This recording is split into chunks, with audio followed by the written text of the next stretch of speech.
Hello दोस्तों, श्री शिवाय नमस्तुभ्यम, हर हर महादेव। हमारे यूट्यूब चैनल में आप सबका हार्दिक स्वागत है। तो आज हम तीज के कथा के बारे में जान लेते हैं।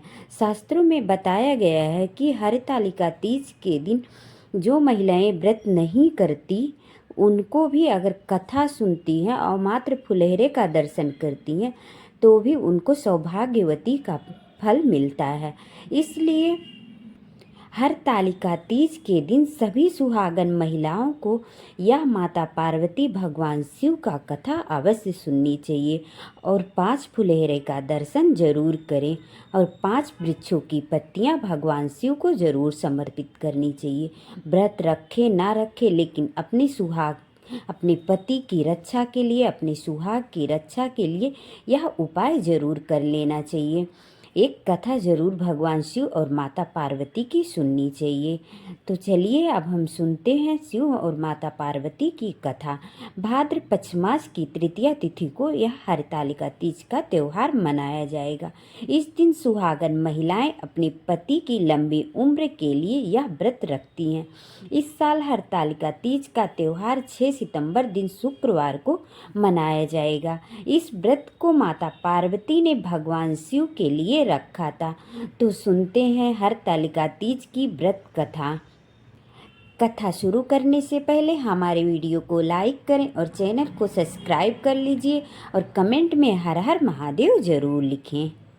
तो दोस्तों, हरतालिका तीज व्रत कथा माता पार्वती को भगवान शिव ने विस्तार पूर्वक बताया था और समझाया था। माँ गौरा रानी माता पार्वती के रूप में राजा हिमाचल के घर जन्म लिया था। बचपन से ही माता पार्वती भगवान शिव को वर के रूप में पाना चाहती थी, पर उसके लिए उन्होंने कठोर तप किया। 12 साल तक निराहार रह के उन्होंने कठोर तप किया था। यह सब देखकर उनके पिता बहुत दुखी थे। नारद जी ने उनके पिता से आकर कहा, पार्वती के कठोर तप से प्रसन्न होकर भगवान विष्णु आपकी पुत्री से विवाह करना चाहते हैं। नारद मुनि की बात सुनकर हिमाचल राजा बहुत प्रसन्न हुए। भगवान विष्णु के सामने जाकर नारद मुनि बोले, हिमाचल राजा अपनी पुत्री का विवाह आपसे करना चाहते हैं। भगवान विष्णु ने उनकी अनुमति दे दी। फिर माता पार्वती के पास जाकर नारद ने सूचना दी कि आपके पिता ने आपका विवाह भगवान विष्णु के साथ तय कर दिया है। यह सुनकर माता पार्वती बहुत निराश हुई। उन्होंने अपनी सखियों को बताया कि वो भगवान शिव को अपने लिए व्रत करती हैं, पूजा करती हैं और पाना चाहती हैं। माता पार्वती के इच्छा के अनुसार उनकी सखियां घने जंगल की ओर सुनसान एक गुफा में छोड़कर आई। माता पार्वती ने गुफा के अंदर भगवान शिव को पाने के लिए कठोर तप किया। उन्होंने रेत की शिवलिंग की स्थापना की। संयोग से हस्त नक्षत्र में भादव पद शुक्ल पक्ष तृतीया का दिन था जब माता पार्वती ने शिवलिंग की स्थापना की थी। इस दिन निर्जला उपवास रखते हुए उन्होंने रात्रि में जागरण भी किया था। उन्होंने कठोर तप से भगवान शिव प्रसन्न हुए और माता पार्वती को उनके मनोकामना पूर्ण होने का वरदान दिया।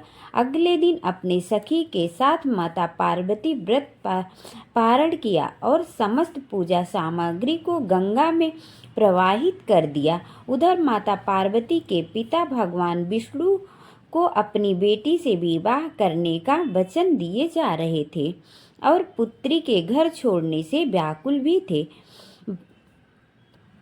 वह माता पार्वती को ढूंढते हुए उस स्थान पर जा पहुँचे जहाँ माता पार्वती थी।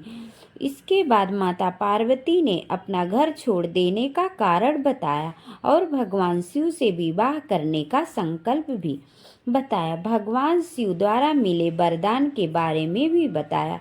इसके बाद माता पार्वती के पिता भगवान विष्णु से माफ़ी मांगी और भगवान शिव के साथ माता पार्वती के विवाह के लिए राजी हो गए। कुछ ही समय बाद उन्होंने माता पार्वती का विवाह भगवान शिव के साथ पूरे विधि विधान पूर्वक करवा दिया। मान्यता है कि इस दिन जो महिलाएं विधि विधान पूर्वक शिव भगवान की व्रत पूजा स्थापना करती हैं, रेत की शिवलिंग बनाकर पूजन करती हैं, उन्हें मन चाहा वर का फल मिलता है। और जो सुहागिन स्त्री यह शिवलिंग बना के रेत की पूजन करती हैं, उन्हें सौभाग्यवती का भी फल मिलता है।